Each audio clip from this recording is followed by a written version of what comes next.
The Pathfinders are one of the most elite units in the British Army outside the SAS.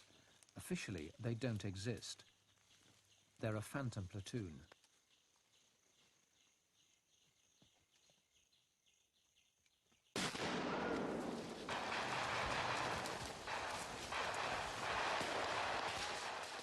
The Pathfinders are at the spearhead of a new force, the heart of Britain's defence strategy for the 21st century.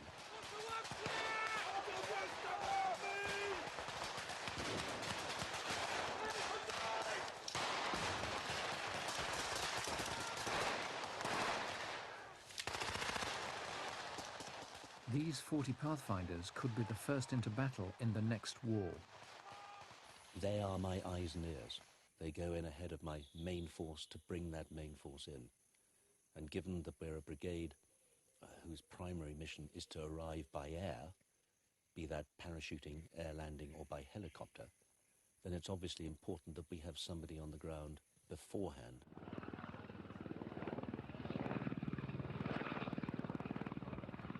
The Pathfinders are paratroopers and part of 5 Airborne Brigade. Their platoon has strong links with the SAS.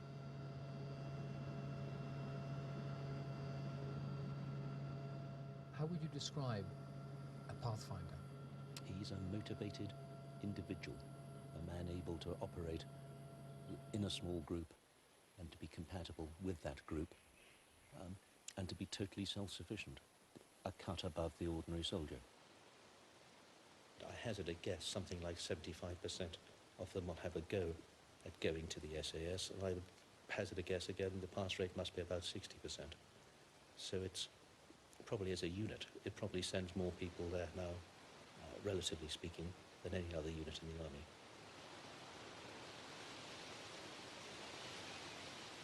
The Pathfinders operate in small, tightly knit patrols, much of the time behind enemy lines.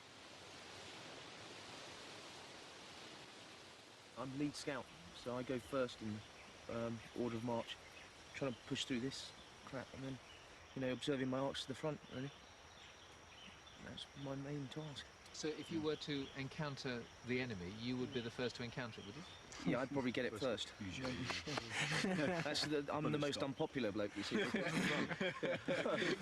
Everybody's known by the first name. We all live together, drink together, socialise together. And when it comes to work, you've got to be informal to the extent is guys are your mates. They're not somebody you just work with. I mean, like, you'll never do drill ever in Pathfinders, hopefully. Whereas in battalion you get to do it once in a while and you get, pulled up for certain things and told off for certain things. It's a bit more grown up in the Pathfinders, like, you're expected to do the business. If you can, you get left alone, more or less. As part of the new force, the Pathfinders can strike at a moment's notice in any part of the world, in any conflict, against any enemy, and they have to be capable of defending themselves. Even the most backward country can get its hands on some extremely effective weapons now. And so the days of deploying British soldiers in Land Rovers and soft-skinned vehicles and carrying an ordinary rifle are long gone. We've got to look at ways of protecting them better. We've got to give them increased firepower. And given that, 40% of the world's surface is covered by features such as this, terrain such as this, I think for a country such as Britain, with enormous worldwide interests, which we still have, we have got to be in a position to be able to protect them. And so it is logical that we continue to have the ability to fight in all terrains.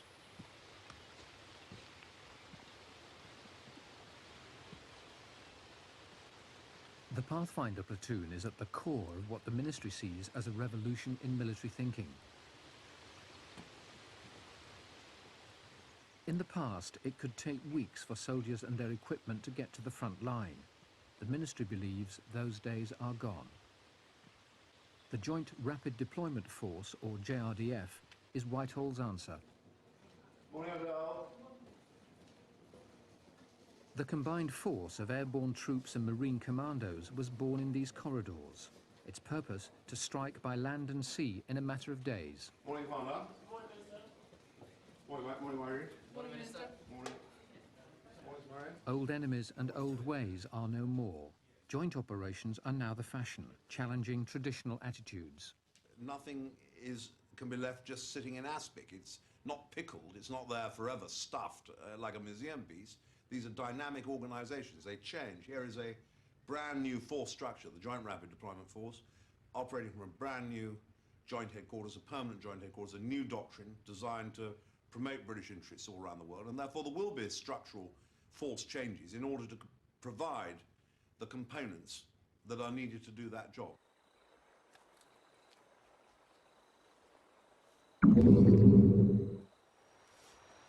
Once they've got their bashers up and their hammocks up, they'll then change into what they call the dry kit. Obviously during the day in the old tropical forests, it pisses down all the time. So you keep two sets of clothing, one is wet and one is dry. So once it's down to, once it gets dark, they'll then put the dry clothing on and they'll sleep them out all night. So we get up in the morning before first light, they'll put the wet kit back on again. It's not that bad. Once you get into it, it's quite easy, it's just routine, it's just getting used to it, The idea is that we move off, we've lined up for the night, and then we move off. We don't want to leave any sign that we've been there at all. Obviously, there's a time when you've got to take away your crap or whatever. Either using cling film or crapping into a bag and carrying it away with you, so you leave no sign of whether you've been in an OP or something and haven't been able to move. Cling film? Cling film, yeah. Obviously, you want quite a solid... solid turf. So good if you've got the shits. Yeah. An experienced tracker, by looking at your crap, will be able to work out how long ago you were there and things like that.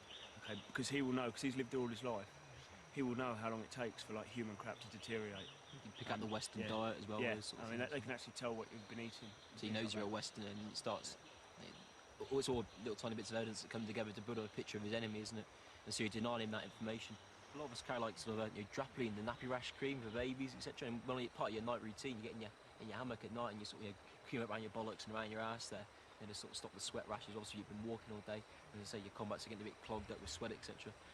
Cream up, perhaps go around with your little bites and scratches and grazes, which you pick up a lot of around here, and go around with some antibiotic powder and clean yourself up. I've spent up to 7 days just sat in a bush watching the target, and you do need there to have although your personal hygiene is going to be limited because obviously you can't wash and shave, but you do need to look after yourself like that. And certainly in the tropical environments, in the past, most British casualties have been through disease rather than enemy action. Right, everybody now feel the Adam's apple. We've got the little trench below it, and all we need to do is make a little centimetre incision. You will feel a definite pop once it cuts through the actual tissue. Turn the scalpel round and bang the scalpel in, so the hole's maintained at least, okay? So once it's in there, then obviously these are the processes you're doing in seconds, okay? You've got your crico, all right? This is a 6mm crico, okay? It's good for at least 6 to 8 hours without blood clotting, okay? Once it's introduced, you take the pipe out and hopefully it will start breathing. Do you have a special relationship with them? Yes, I do, in so much as they are brigade troops, so they come under my direct command. The OC of the platoon works directly for me, and that's necessary because one's got to strike up a much closer link with them because you are projecting them into potentially a far more dangerous situation than obviously you are with the main force. We discussed it the other night, didn't we? What we need is a rerun of the Paras 12 years on and see what they're actually doing now. What have you done? Yeah, but we know what they're all doing nowadays. Most of them are doing about 6 to 10.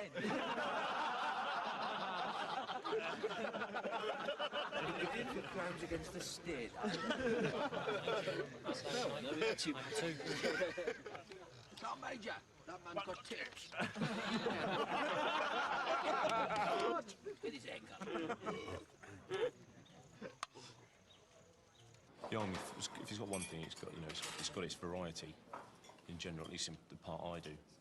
I mean, I don't know what I'm doing tomorrow, let alone next week, next month, 6 months' time. Because I'm sure most jobs are, well, from what I can see, are set out and you're fairly secure, you're safe. But I mean, I don't know, I mean, you get the good side. When you go on leave, every time I walk into a McDonald's or something, I think, well, at least I can sit behind there serving me. So it's got that side of it. And then when you're sitting in a field in the pouring rain on a Saturday night, you think, well, oh, well, never mind. The next good time's just around the corner with a bit of luck. You don't see yourself sitting behind a desk or sitting behind a bank counter? Not really. Not unless I've got a ski mask and a shotgun in my hand. No, I can't see I'll ever work in the bank.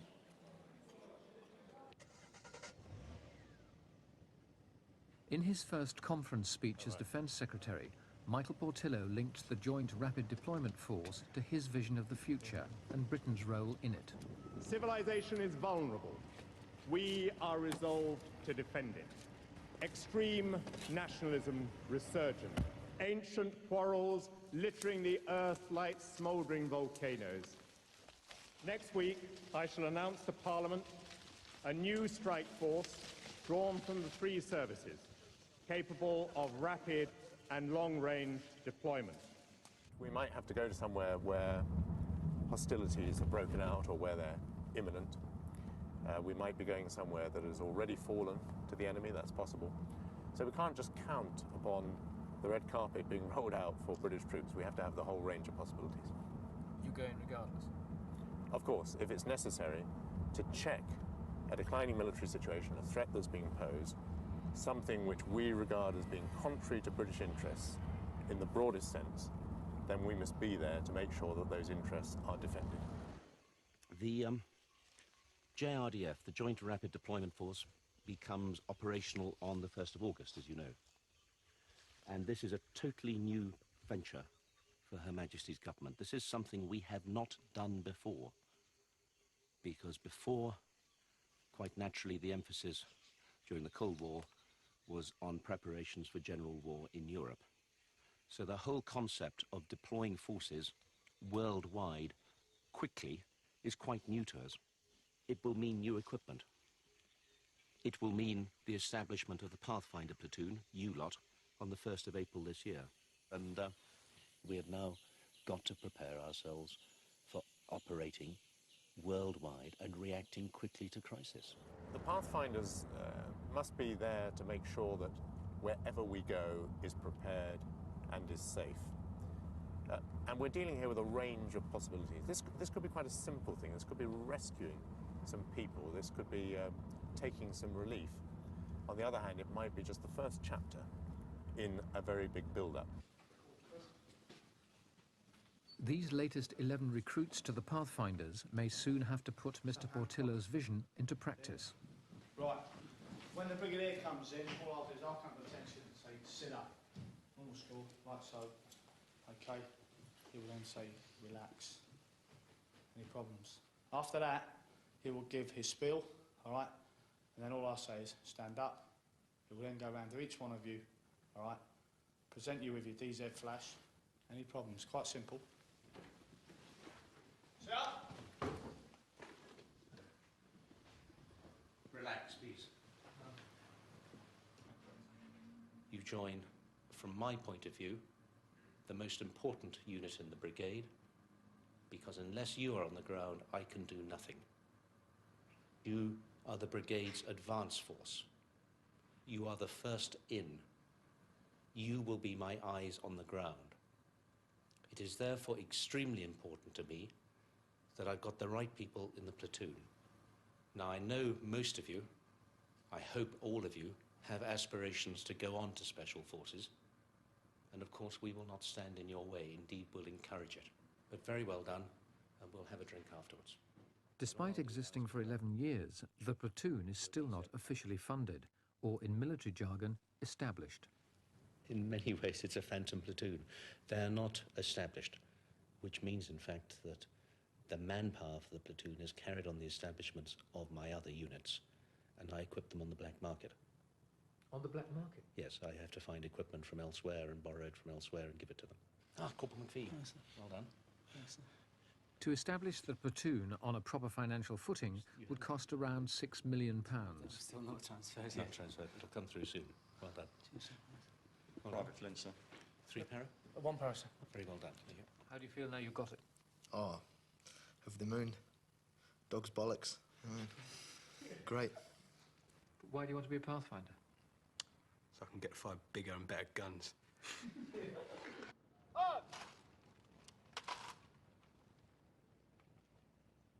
The new headquarters, known as PJHQ, from which the force will be run, isn't short of money. For the first time, the Army, Navy and Air Force will operate a permanent joint command. He's been delayed unavoidably. I know he's making every attempt to get here as swiftly as he can, but he's in the hands of London traffic. Nonetheless, we are exploiting the full range of the PGHQ's flexibility and authority to replan on the hoof, make contingency plans as the need develops, and put them into operation smooth and silkily. Sounds like a military operation. Oh, indeed it is. Indeed it is. This, after all, is the military headquarters, and he is the Secretary of State for Defense and would expect no more. No less. And no less, yes. This is it. This is where it's all going to be happening.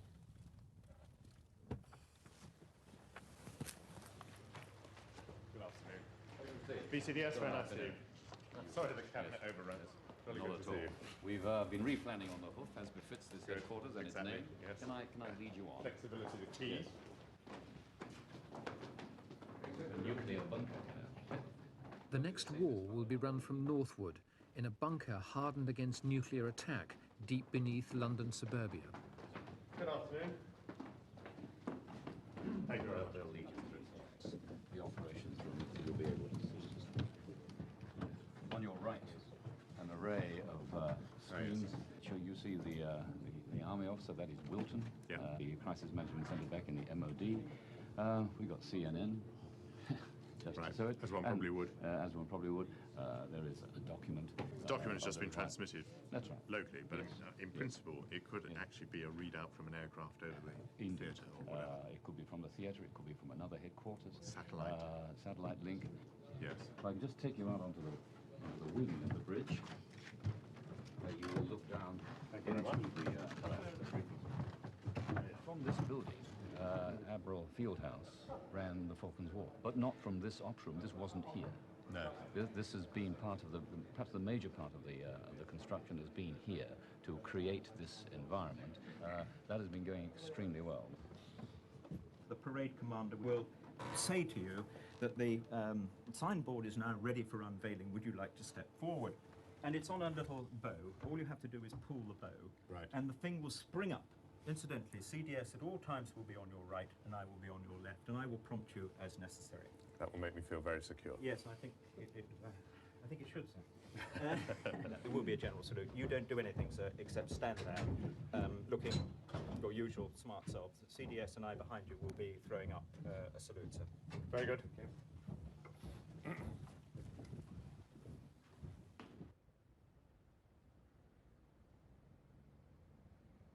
Step forward, sir, and pull that string. And I suggest you stand back a little.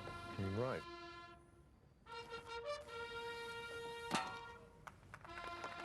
Well, Major.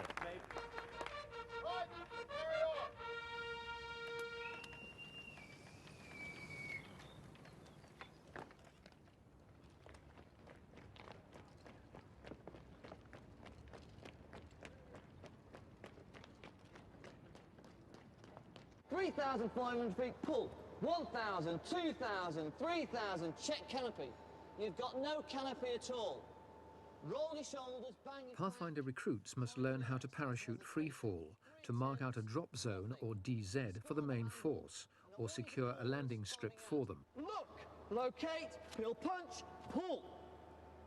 3,500 feet, pull. If the parachute doesn't open, they've got to know what to do. Nothing. Roll the shoulders. Still nothing. Discard the handle. Good. Okay. Peel punch, pull.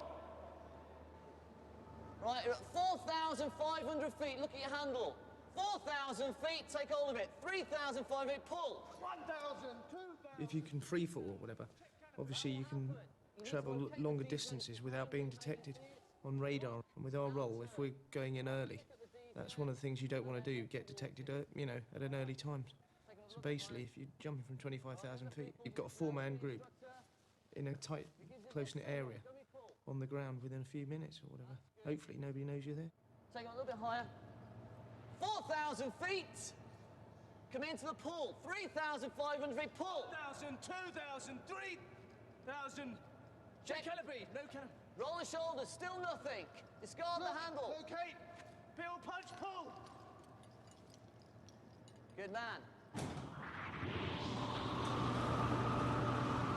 Yeah, the height is no good, squadron. Flat up, please. 12,000 feet above Oxfordshire, the new Pathfinders get ready to make their first free-fall jump. Red on. Height speed good. 20 seconds. 25 seconds. Red on. Red on. Red is on. Green on. Red on. Green on. 3. Height speed. 5. 7. 10. Stick complete. Thank you. Red on, lights out. Red on, lights out.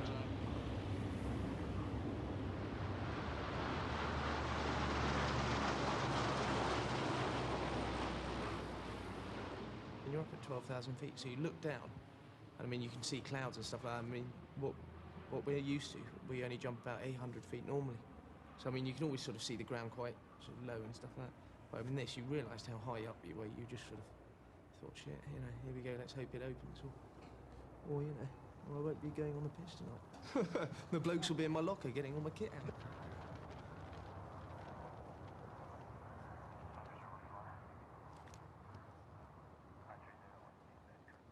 What was it like just before you jumped out? Fucking shitting myself. It is one, you can't help it. You just like, your stomach's going and you just go, shit. And how do you feel now? Ready to go on the piss. All right then. Cheers.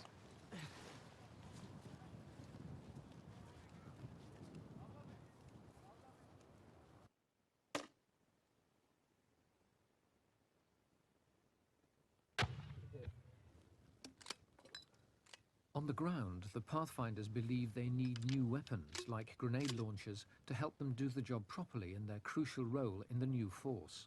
Okay, raise elevation slightly.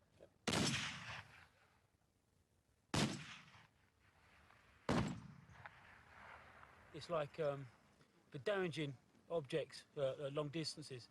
I wouldn't say it's a precision weapon, not at 1,800 metres, but it's could do a lot of damage to, say, a vehicle. They're enormous bullets. 0.5, yeah. Yeah, quite big. If it hit you, take your head off. How much does one of these cost? I've no idea. How many do you need? 56. How many will you get? That is up for people in the Ministry of Defence to make that decision. I wouldn't wish to be in Minister's shoes for a moment, but now he's faced with resourcing the Joint Rapid Deployment Force. To do that, he will have to rob Peter to pay Paul. That is his problem, not mine. With no new money and the new force to fund, ministers have to decide just how important are the Pathfinders' needs. Does the Pathfinder platoon require essential kit? I mean, I remember when I went to see the Airborne, they were anxious about the Pathfinder role, and I wasn't sure whether they needed new equipment for it, or was it well, just... they are getting some enhanced communications out of the JRDF budget this year. Also, some logistic enhancements and for the brigade headquarters. So we've had to go and gouge out savings in other areas, put the money in the direction of the JRDF. But everybody, I think, is happy inside the building. So.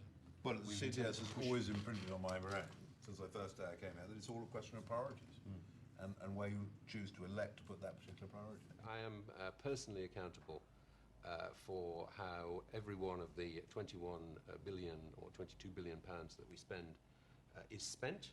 So is it spent for a reasonable purpose? Is it properly spent? And I and one or two of my colleagues appear regularly before Parliament to justify that. You hold the purse strings. I hold the purse strings. I am personally responsible for the way all the money is allocated, subject to the views of ministers. Is there any news on the establishment of the Pathfinders? Do they exist yet? They don't exist yet, and I'm conscious we're only 2 weeks away from April the 1st. It will be agreed this year and it'll be established forthwith. And after all, ministers would not be spending money procuring them new weapons if they didn't believe in their future. So I've got no, personally, I've got no problems at all with the fact that they're going to be established. They will be. It's just a question of time now.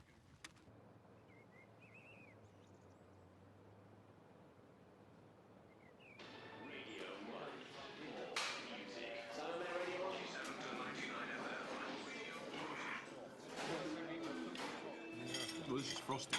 Kellogg's make, so it's all right. In fact, we're quite bad when we come here to eat, so it makes a nice change.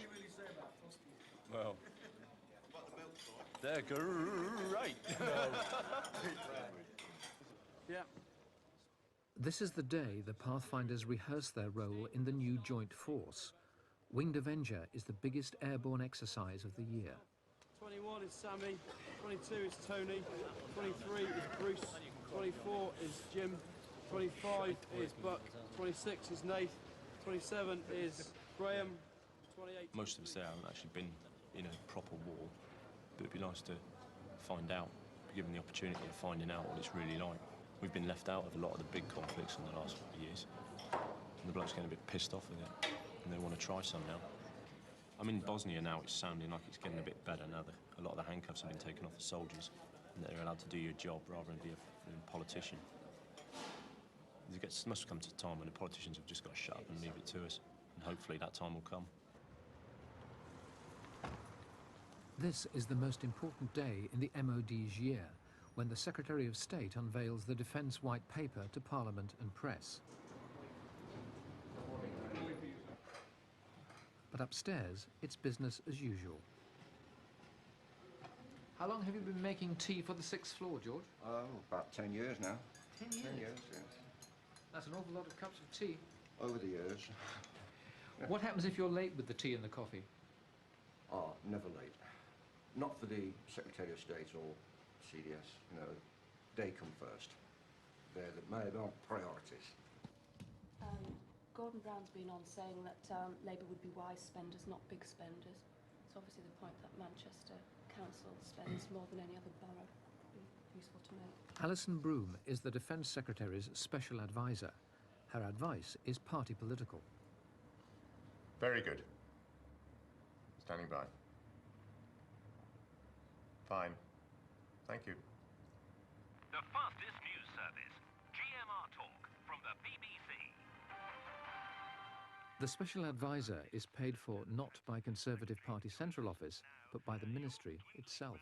Conservative councillors in these local elections are having to fight the campaign this week against renewed speculation about the Prime Minister's leadership. Well, pundits are not the same as voters, and we trust the voters. And let me make it perfectly clear. There may be speculation in newspapers, but there is not speculation in the Conservative Party about its leader. That was completely settled last year, and he will lead us through to the next general election. And I believe he will lead us to victory. I'm clear. That's 2 miles. High above Salisbury Plain, the Pathfinders prepare to launch themselves into the first phase of Winged Avenger, marking the drop zone area for the rest of 5 Airborne Brigade.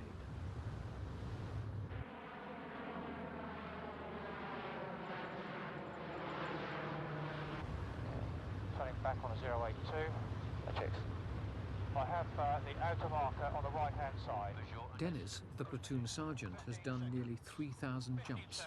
It's a form of transport from A to B, and you need to take a lot of kit in with you for the job we've got to do or for the task that we've been given. We don't want to actually pinpoint a place. As long as we land as a patrol together, then we can go on, carry on with our job. Green on. Green on. 1, 2, 3, 4, 5, 6, 7, 8, 9, 10,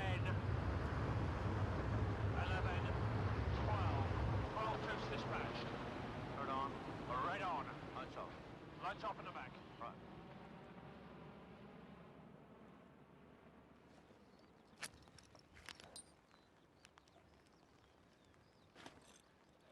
Now, we'll move off under cover of darkness. We've got about a 25k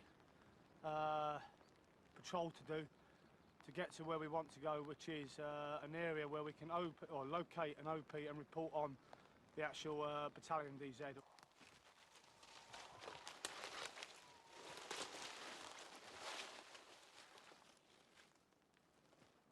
When darkness falls, the Pathfinders recce the best position for their OP, the observation post. From here, they will monitor the enemy positions before moving on the following morning to set up the landing area. We'll set up an OP in the early hours of this morning to have that as the target with first night. So it's going to be quite a busy night, basically. We've got a lot of work to do. Why is everybody whispering? Basically, it wouldn't do very good to be talking loud. The noise carries it a long distance. And if there was any troops within a long way, you know, they would simply hear it. And then it wouldn't be so good.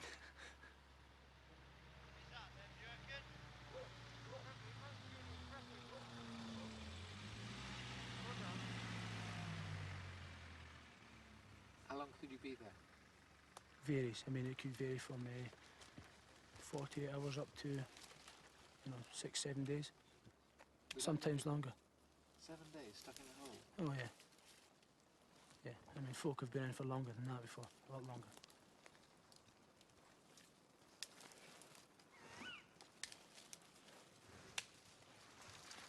Yeah, Amy said all your work at night, and then in the daylight you just lay still, and obviously minimises your chance of being detected. You sometimes find that what you think is good at night, come daylight, you're standing out like, bulldog's bollocks. You have to try and look around, find as many sites as possible, and then pick what you perceive as the best one.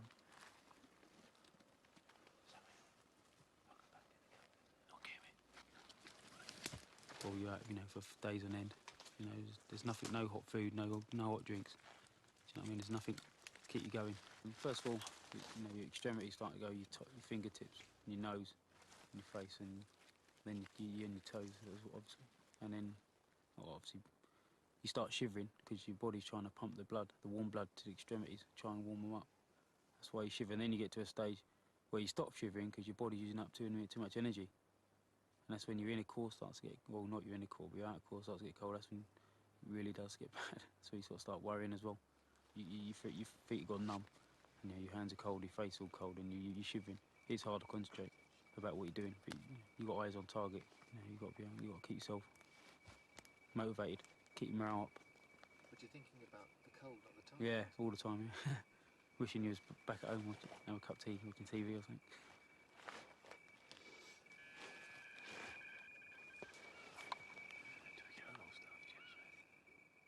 The patrol lies up in a dense pine wood. It's under the command of a new young officer, but the veteran platoon sergeant, Dennis, is watching over him. Huh? What's your relationship with Dennis? We're not lovers. Dennis is a platoon sergeant. Obviously, Dennis is experienced. This is his second or third tour of the platoon. Should he need to, can take control. Got slotted or whatever. You've got a lot of information to take on board as well as to command, and so naturally you're always looking to learn of people. What's he like? He's a wanker. What sort of question is that? This is the Defence Secretary's first white paper, and it's about politics as well as defence. Mr. Portillo is keen to ensure that it's presented to the press with his chosen political spin. I don't think that is the emphasis I want to use this year. I think we report on our continuing success in managing to provide resources to the front line and support for it, and don't emphasize this year value for money. I mean, it's clear enough in the defence estimates, but I just think it would give the wrong impression this year. There was an earlier draft of a press notice that put too much emphasis on the United Nations operations. It's a very good point to say that if you take a snapshot last year, Britain was making more of a contribution to the United Nations operations than anybody else. But whilst I'm keen to make the point that we are good at peacekeeping, I don't want to give the impression that we've got a peacekeeping army. And the other point is the way we built on changes since the Cold War. So that's jointery, PGHQ, creation of the Joint Rapid Deployment Force.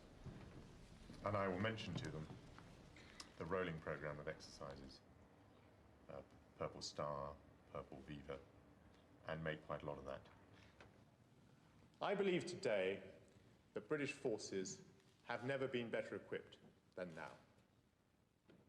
Mr. Portillo wants Britain to play in the big league, and the big league means big money, which Britain doesn't have. Funding for the new joint force comes from painful cuts and redundancies.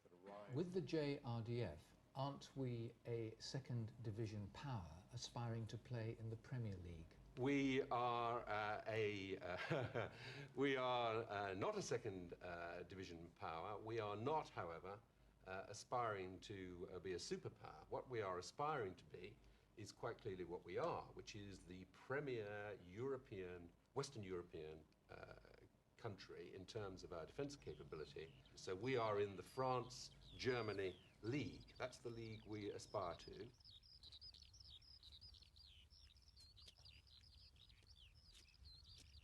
After a long, wet night, the Pathfinders emerge to begin their search for the precise area that will become the drop zone.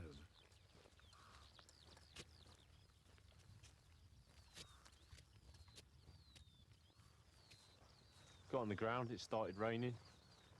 About 8 hours later, we got to where we were going. It was still raining. I don't know, should we get paid for, I suppose, isn't it? Doesn't make it very nice when it's pissing down, but I don't know, what are you going to do? You can't just sit there and complain because it's pissing down. You still got to get to the other end, so you just keep going, don't you? I suppose you just walk. Try not to think about it. Try and think about happier times. Is it worth it? What, is it worth £35 a day? Sometimes. Yesterday wasn't. Today's not so bad. Tomorrow might be nice.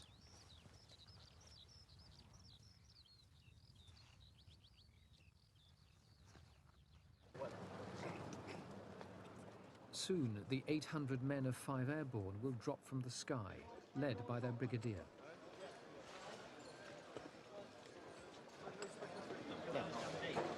Special parachute, you mean? No, no way. Put that in the house anyway. I think it's a very good idea, a special parachute for the over 40s. Twice the size of everything else. Each man is wearing a life jacket, because we're flying over water, and that's mandatory. Body armor, which makes you heavier and wider, so they tend to look like Michelin man. Everyone's a little bit superstitious, and on exercise I've always jumped #1 port side and only had a few minor injuries over the years, so it's probably my last jump, and I want to continue that tradition. It's also very good, obviously, for them, from an exercise point of view, to see that their brigadier, their brigade headquarters, comes and jumps with them. We are a well-oiled machine, that's the idea. And we're on that side of it, so it must be along here somewhere. It can only be... So 900 puts us about there, which is... Yeah, but not on that bearing. Right, it's there. Without the Pathfinders, the Brigadier's well-oiled machine may go horribly wrong.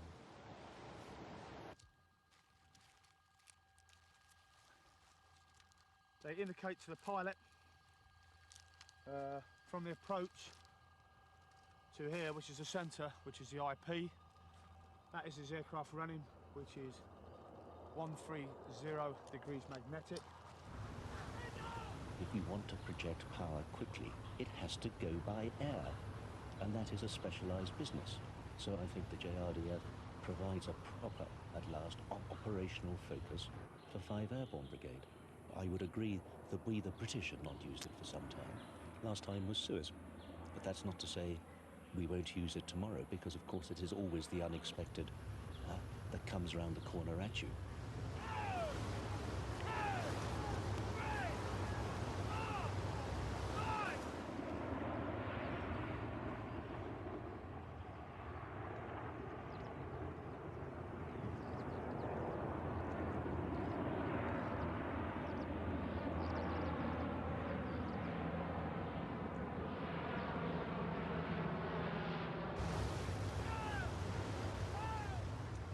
a brigade that believes it now has a firm role in life, but most importantly of all, it feels it's going to be used. And I don't see that with the world situation as it is now, that's going to change.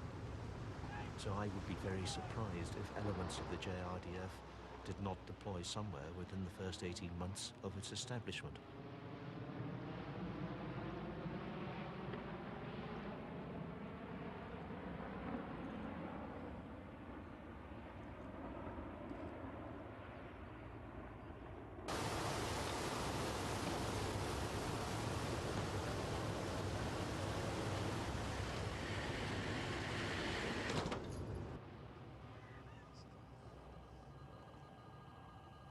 Dennis, play on target? Slightly, I'd say, off. But they're on the DZ, that's the idea, you know. We've delivered. Might need two people, mate. What you got here? Pillars? I'm all there. Trooped up now, yeah? There's a bloke over there who's fragged his neck. He wasn't moving when I walked past. Did you do it for Queen and Country? No. Definitely not. There's no way. I think 99% of the army would die for Queen and Country. 99% of the army, I like to think, I know every guy in there, we'd all quite happy fight alongside each other. You know, I mean, you fight for your comrades at the end of the day. You put in a position, if you haven't gone to war with the hope of killing somebody, which I know for a fact a lot of the guys have, you know, just to see what it's like, to see what, you know, I know guys who've left the army after conflicts because they've killed somebody, they've been to war, they've seen what it's like, they've done it now, right, I've had enough, I'm happy, and then they go to civilian street. But on the other hand, I haven't done that yet. I'd like to see what it was like, I'm sure, conflict. But I wouldn't like to die for my Queen and Country, that's for sure. I wouldn't like to die at all. I think a war sod who wants medals. And most of them people end up pushing up the daisies. Michael Portillo has no such ambivalence about Queen and Country. To him, patriotism and conservatism are one, a philosophy with which he roused the party faithful. It is, for me, a privilege to represent Britain's armed forces in Cabinet and Parliament and to lead the Ministry of Defence. Paul. Hello. Not bad, sir, yourself? Good. You looking forward to tonight? Yeah, should be a laugh. Around the world, just 3 letters send a chill down the spine of the enemy. S-A-S. And those letters spell out one clear message. Don't mess with Britain.